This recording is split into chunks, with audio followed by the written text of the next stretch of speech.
দেখুন, আপনার ফাইলটা আমি দেখলাম। আপনি আমাদের এখানে চাকরি করার জন্য যোগ্য। কিন্তু আমাকে একটা কথা বলুন তো, আপনার বডি সাইজ কত? সরি স্যার, কি বলছেন আপনি? হ্যাঁ, আপনি বুঝতে পারছেন না? আপনি তো অ্যাডাল্ট, কেন বুঝছেন না? বলুন আপনার বডি সাইজ কত? সরি স্যার, আমি আমার পার্সোনাল ডিটেলস বলে আমি কোথাও ইন্টারভিউ দিব না। দেখুন, আমাদের এখানে আমরা এইভাবে ইন্টারভিউ নিয়ে থাকি, সুতরাং আপনার বলতেই হবে। আপনারা এভাবে ইন্টারভিউ নিতে পারেন, কিন্তু আমি এভাবে দিব না। আচ্ছা ধরেন আপনার এখানে চাকরিটা হয়েছে, এখন কোনো কারণে আপনার দেশের বাইরে অথবা ঢাকার বাইরে আপনার যেতে হবে এবং সেখানে আপনার রাত্রি যাপন করতে হবে, 2-3 দিন থাকতে হবে। তো সেই ক্ষেত্রে হ্যাঁ, যদি আমার অফিসের কাছে যেতে হয় তাহলে আমি যাব, যাব না কেন? দেখুন, আমাদের এই কোম্পানিতে অনেক ফরেন ক্লায়েন্ট রয়েছে।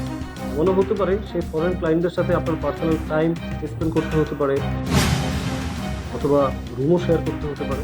সেই ক্ষেত্রে দেখুন স্যার, আমি কোনো ক্লায়েন্টদের সাথে টাইম স্পেন্ড করে অথবা রুম শেয়ার করে কোনো জব করতে চাই না। স্যার, আমি তো জানি এই কোম্পানিটা একটা নামি দামি কোম্পানি, আর এই কোম্পানির অনেক সুনাম রয়েছে, এবং এই কোম্পানিটা একটা ড্রিম কোম্পানি, এবং এই কোম্পানিতে অনেকেই জব করতে চায়, অনেকেরই স্বপ্ন এটা। হ্যাঁ, আপনি ঠিকই বলেছেন, এই কোম্পানিটা অনেকেরই ড্রিম কোম্পানি। আর তাছাড়া আপনি যেই পোস্টের জন্য ইন্টারভিউ দিতে আসছেন, এই পোস্টটা অনেক বড়, আপনার স্যালারি কিন্তু অনেক হাই হবে। আপনি ভেবে দেখুন। দেখুন স্যার, এখানে ভাবার কোনো অপশন নেই। আমি এরকম শর্তে কখনো কোথাও চাকরি করতে চাই না। স্যার, আমি তো খুব ভালো রেজাল্ট করেছি, তাহলে আমি এরকম শর্তে কেন রাজি করবো? এরকম শর্তে কেন আমি চাকরি করবো? আমার পরিবার আমাকে অনেক কষ্ট করে লেখাপড়া করিয়েছে। আমি যদি কোথাও চাকরি করি, আমার নিজের যোগ্যতায় আমি চাকরি করব। আমার এডুকেশন সার্টিফিকেট দিয়ে আমি চাকরি করব। আমার নিজের রূপ দেখিয়ে আমি কোথাও চাকরি করতে চাই না। সরি স্যার, আমি আপনাদের এই কোম্পানিতে চাকরি করব না। দাঁড়ান, কোথায় যাচ্ছেন? স্যার, বলেছি না আমি এভাবে চাকরি করব না। আরে বসুন না, আপনি বসুন। কংগ্রেচুলেশন, আপনার জবটি হয়ে গিয়েছে। স্যার, কি বলছেন? সত্যি? আমি তো আপনাদের শর্তে রাজি হইনি, তাহলে আমার চাকরিটা হয়ে গেল কিভাবে? আসলে হয়েছে কি দেখুন, আমি আজকে পার্সোনালি ইন্টারভিউটা নিতে আসছি। এর আগে আমাদের এখানে যত মেয়ে এমপ্লয়ার ছিল, তারা আমাদের বিদেশি ক্লায়েন্টদের সাথে ডিল করতে যেত এবং তাদের সাথে পার্সোনাল টাইম স্পেন্ড করত।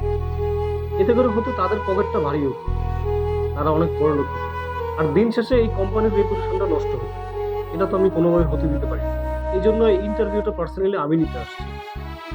আর দুঃখিত আপনাকে আসলে এই ধরনের প্রশ্ন করাতে। আসলে আপনাকে এই ধরনের প্রশ্ন করে দেখলাম, আপনি কি অন্য অন্য মেয়েদের মতো কি এইসব কথা শুনে কি আপনি রাজি হয়ে যান কিনা?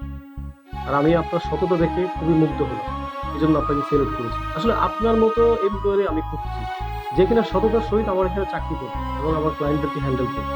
থ্যাংক ইউ স্যার, আপনাদের সাথে কাজ করতে পারবো এটা ভেবে আমি অনেক হ্যাপি। Thank you. আপনাদের সাথে এত বড় একটা কোম্পানিতে চাকরি করতে পারবো এটা ভেবে আমি অনেক খুশি। এর জন্যই স্যার এই কোম্পানির এত সুনাম রয়েছে। আপনাদের সাথে কাজ করতে পেরে আমার নিজেকে অনেক ধন্য মনে হচ্ছে। হ্যাঁ শুনুন, আপনি যাওয়ার সময় রিসেপশন থেকে অ্যাপয়েন্টমেন্ট লেটারটা নিয়ে যাবেন। Thank you sir.